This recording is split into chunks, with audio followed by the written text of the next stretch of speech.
Good evening, and welcome to my faculty recital. My name is Dr. Ann McNamara, and I'm the trumpet professor at Illinois State University. I know that I'm not alone in missing a simpler time, a time when live music could be enjoyed without the fear of COVID-19 or requiring social distancing or masks or any of that. And while I wish I could be performing tonight's recital in a more traditional sense, live and in front of a live audience, I am really excited about sharing tonight's program with you for several reasons. Before I talk about those reasons, a few notes about the performance. When it comes to the live chat, I see already a lot of my students have been chiming in with their attendance. When it comes to the live chat, there's a slight delay due to internet latency, so please bear with me if it takes me a few moments to respond to you.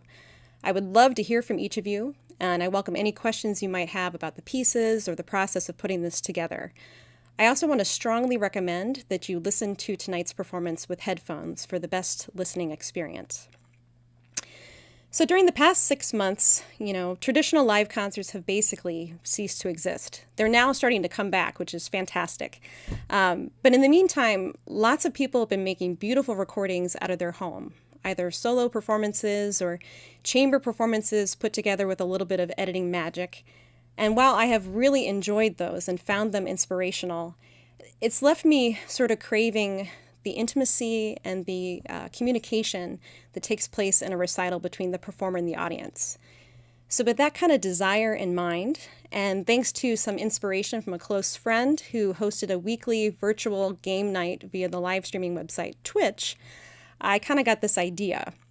And so I went to a fellow faculty member, a member of the composition faculty here at ISU, and a tech-savvy extraordinaire, Dr. Roy Magnuson, and I asked him, what types of programs should I learn how to use? What way should I go about doing this?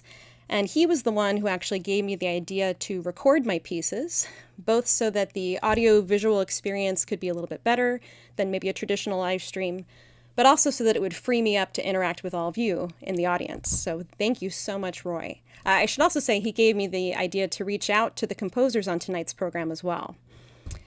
The recordings are live takes without splicing of any kind, both to try and be as authentic as possible, and also because there are limitations to my editing skills. So another reason why I'm excited about tonight is the music. All 4 of these pieces are new to me, as were the composers, and anytime you learn new music, it's an exciting journey. I also had the privilege of getting to know each of the composers tonight a little bit via email correspondence, and they've all just been so lovely and supportive. In fact, some of the women may be in attendance tonight via chat, so if they're here, I'd like to encourage them to give a shout out in the chat so that if anybody has any questions for you, you could answer directly. So with that, I want to talk about the first piece on tonight's program. It's entitled In Retrospect, and it's by an English composer by the name of Valerie Langfield, who teaches at the University of Manchester. In addition to composing and performing, Dr. Langfield is also a music scholar whose writing has been published in several publications, such as the New Grove Dictionary of Music and Musicians, and she has extensive experience in editing British operas for performance and recording. In a moment, we'll hear directly from Valerie in her own words about the inspiration behind the piece and her compositional process. But before I do that, I want to give one more shout out to another faculty member here, Dr. Justin Vickers. Justin is a friend of Valerie's, so he is responsible for getting this piece into my hands and telling me about how fabulous she is. So thank you, Justin. I really enjoyed performing this piece, and I hope that you enjoy the performance as well.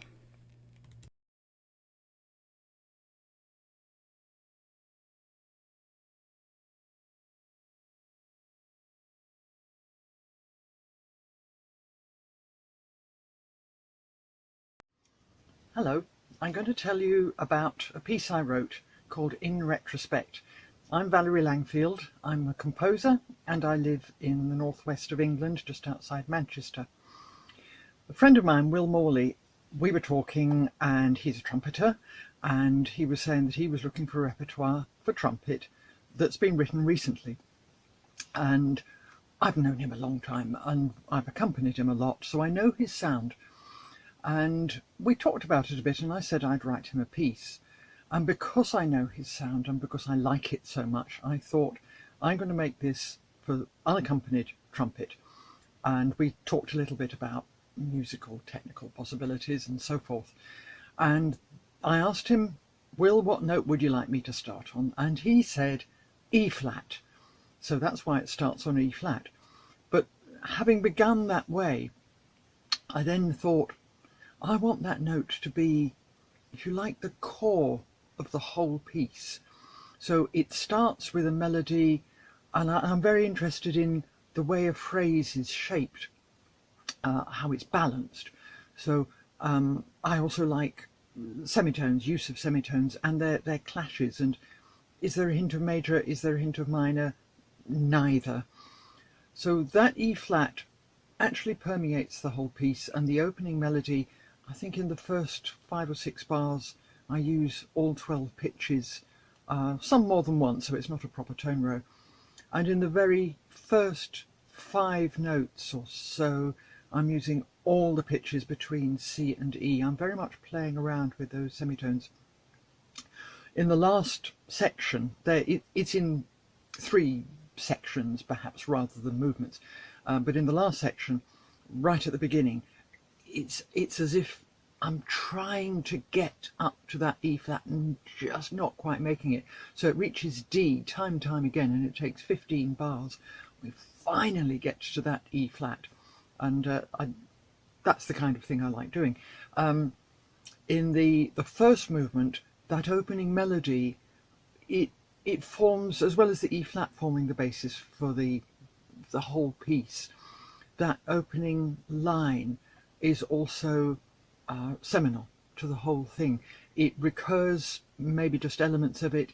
I might invert it, I might reflect it.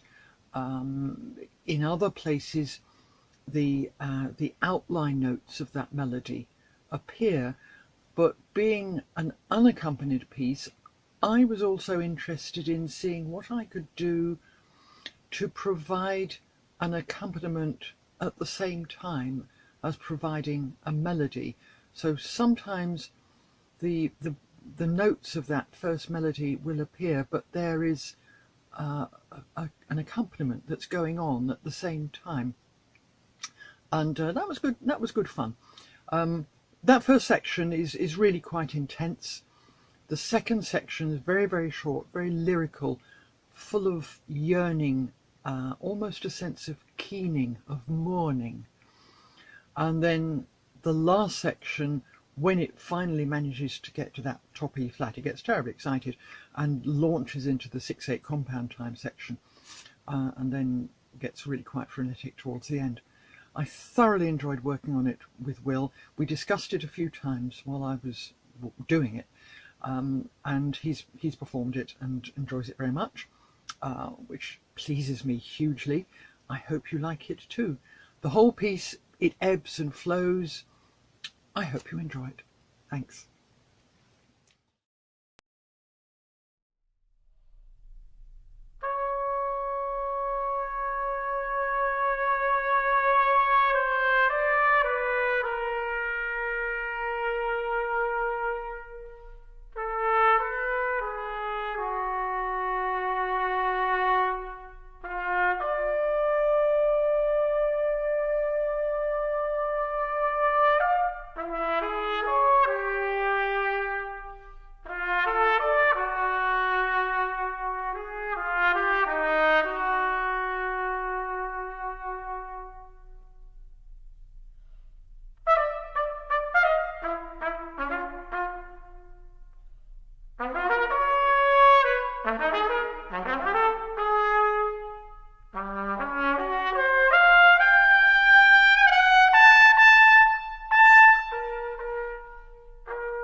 You all are far too kind. As the joke that I always make, you got to be careful that you don't make a trumpet player's ego get too big. So all this love in the chat is very, very nice. So the second piece on tonight's program is a work by a Japanese composer, Karen Tanaka, who currently teaches composition at the California Institute of the Arts. Just to touch on a few of her accolades, she had an extensive compositional career involving concert music performed by distinguished orchestras such as the BBC Symphony Orchestra and Los Angeles Philharmonic, just to name a few. She has also scored numerous short films, animations, and documentaries, one example of which is her work as an orchestrator for the BBC's Planet Earth 2. I really enjoyed working on this piece entitled Silent Ocean with one of our beloved collaborative pianists in the area, Momoko Gresham, who is here in the chat tonight. So if any of you have any questions about the beautiful piano playing, make sure you throw them her way.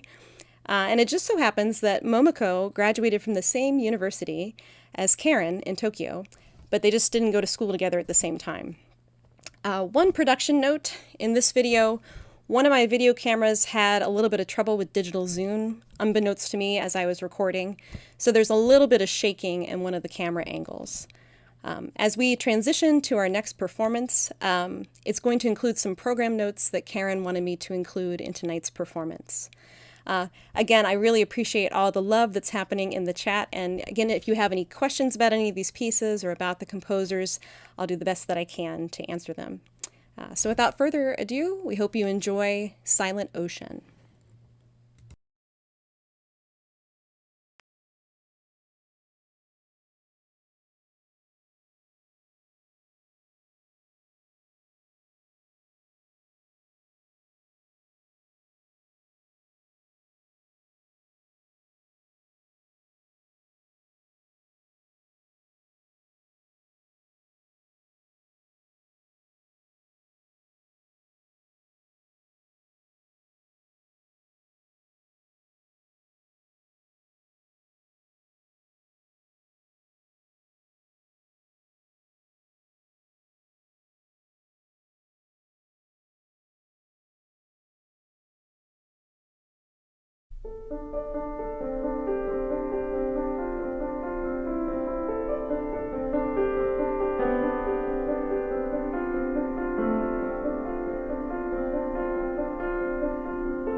It really is a special piece, isn't it? Just gorgeous.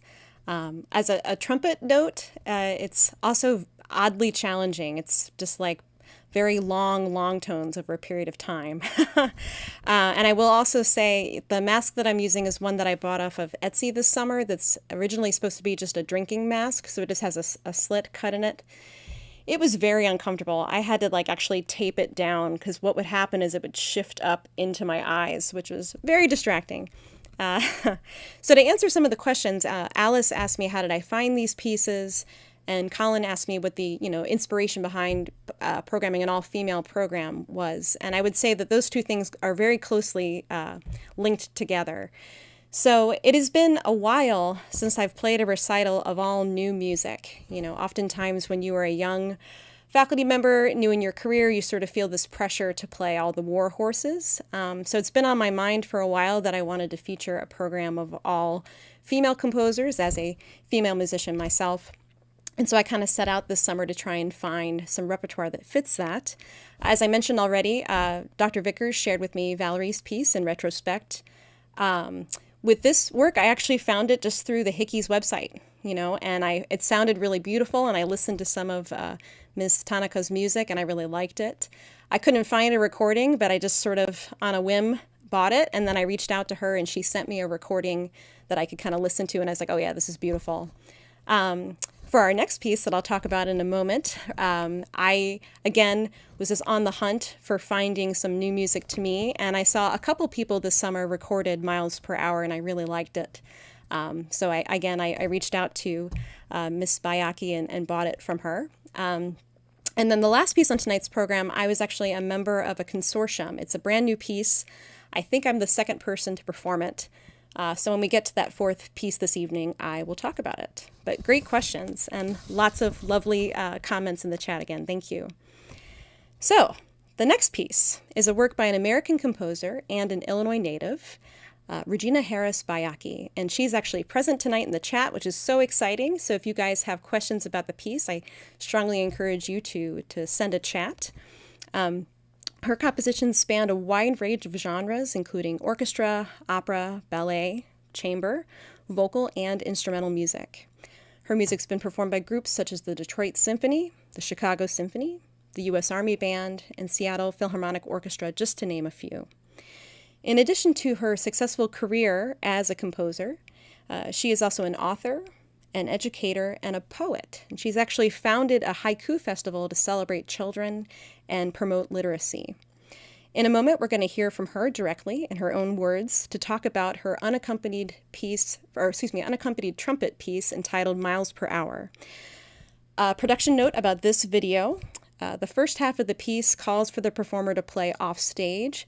So rather than have all of you just stare at an empty stage in an empty performance hall, I decided to fill the first half of the video with a photograph of Regina and then of some of the inspiration behind the work. So again, I think this is a really cool piece, and I hope that you enjoy it. Hi, my name is Regina Baiocchi. I'm a composer, author, and a poet. I'd like to talk to you about a piece that I've written called Miles Per Hour. Miles Per Hour is for solo trumpet, and it was commissioned by American women composers, premiered in 1990 by Chicago Symphony Orchestra with George Vosburgh as the soloist. The piece is a tribute to Miles Dewey Davis, who I think is one of the greatest jazz trumpet players that ever lived, and I love the cool jazz movement and the sound of the harmon mute that he made so famous. And so this piece is a nod to him and to the whole lineage of trumpet players, starting with people like Buddy Bolden, Louis Armstrong, Dizzy Gillespie, Clifford Brown, names that you would know, Lee Morgan, Clark Terry. I shouldn't even start because I know I'll leave someone out. But it also is a nod to some of the teachers that I had in my formative years as a musician. Dr. Willie Naylor, Lionel Borderlawn, Burgess Gardner, Stanley Pollock. They were all instrumental in helping me become a musician, if I can call myself that after all these years. And then there is a long list of women who I don't want to forget, and please bear with me as I read it. Tina Davis, Clara Bryant, Cynthia Robinson, Valletta Snow, Dolly Jones. Those are women who also left their mark on trumpet playing. And I don't, when I look at this list, I notice that there's so many men there, but there were women there all along, even women from the International Sweethearts of Rhythm, and so many trumpet players that are working in orchestras and jazz bands, and working individually today. So there are women in the group. But there's one person in particular, Professor William Butler Fielder. I always refer to him as a kingmaker because he trained so many trumpet players who in turn trained other people. And there are people out there today who are there because of William Fielder. And some of them are trumpet players, some of them are not. I think of people like Wynton Marsalis and Nicholas Payton, Terrence Blanchard, even Freddie Hubbard studied with Prof. Fielder. I don't think John Faddis studied with him, but I know for a fact that he was influenced by him. And Prof. Fielder was really a kingmaker. He was one of the few people I know who played trumpet in classical and jazz at the very, very highest levels. And so as a teacher, he influenced me greatly. So a lot of the idioms that you hear that I used, trumpet fanfares, the fluttering, and just various trumpet gestures are things that I learned from him and from some of the other people that I've named.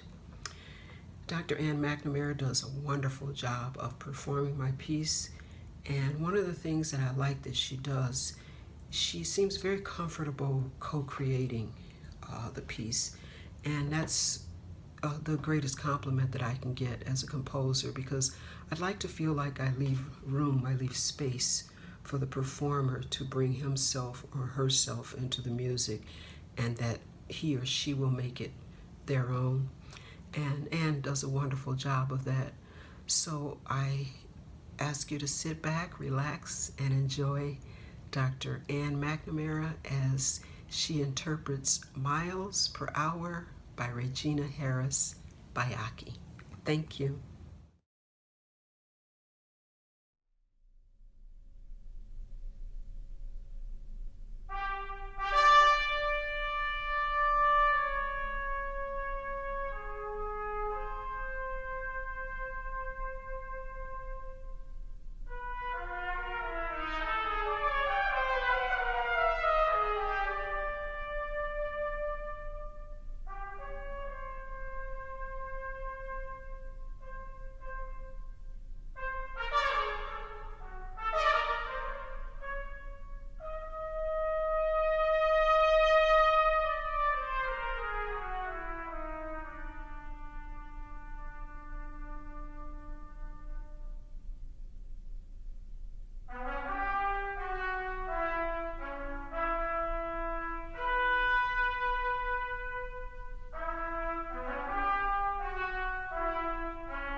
Yes, thank you so much, Regina. A really beautiful, fun piece to play. And I really appreciate all of your help via the email correspondence and your support of this project. It really means a lot to me.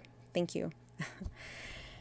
So the last piece on tonight's program is a new work. As I mentioned before, I was privileged to be a part of the consortium that helped fund its inception. The composer is Australian composer Melody Eötvös, who is currently serving as the lecturer in composition and oral studies at the Melbourne Conservatory of Music.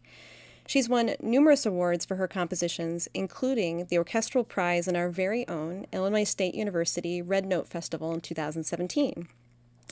Other recent accolades include being selected for the American Composers Orchestra Philadelphia Orchestral Reading Showcase in 2018, and being commissioned by the Tasmanian Symphony Orchestra for her work Ruler of the Hive, also in 2018.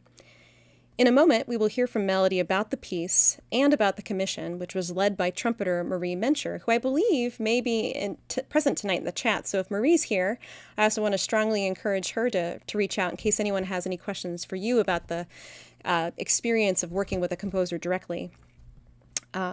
Marie commissioned this work in memory of her great aunt, Margaret Singer, who was a Holocaust survivor and a lifelong visual artist. Before we hear from Melody about the piece, I would like to take a brief moment to show 4 works of Miss Singer's.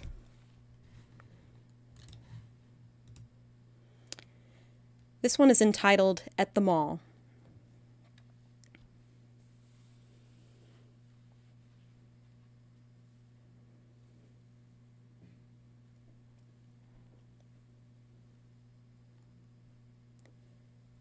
Family Dinner.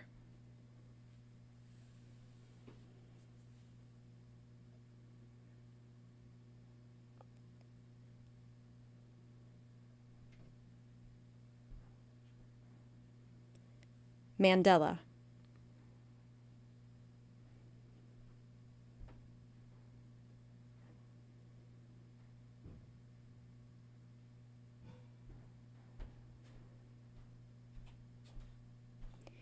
This one's untitled, but I think the subtitle for it is Pelican.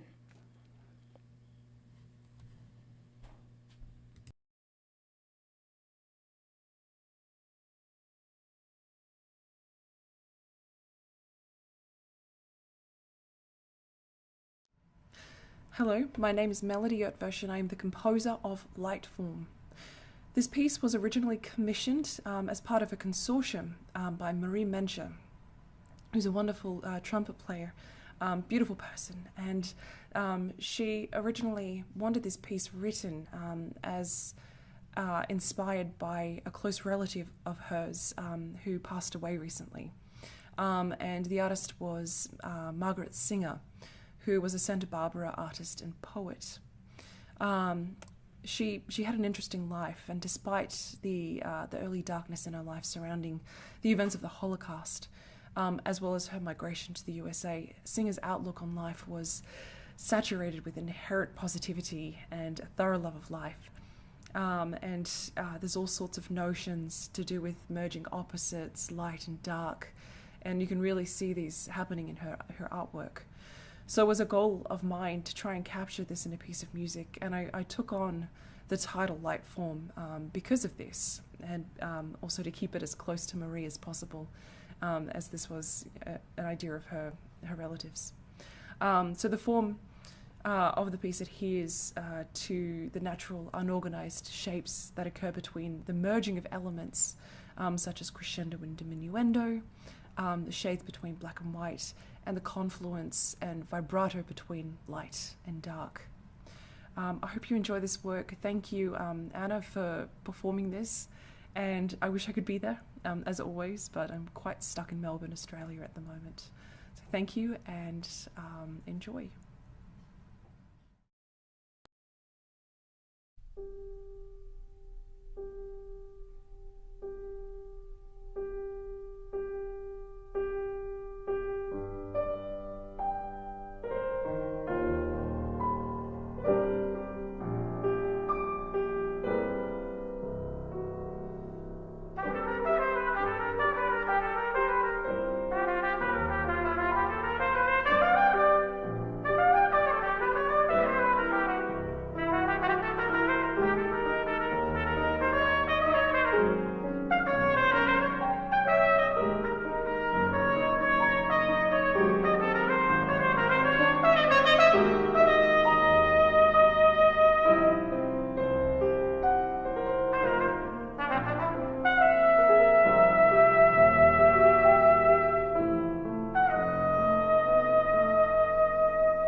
Thank you all. I think it's a really beautiful piece as well. And I'm looking forward to the piece becoming more public. I actually don't know the answer to that. I don't know if Marie wants to address that, when the piece will be available for members outside of the consortium to perform it. But it's a really, really interesting piece, very tricky to put together, I must say, especially from a distance.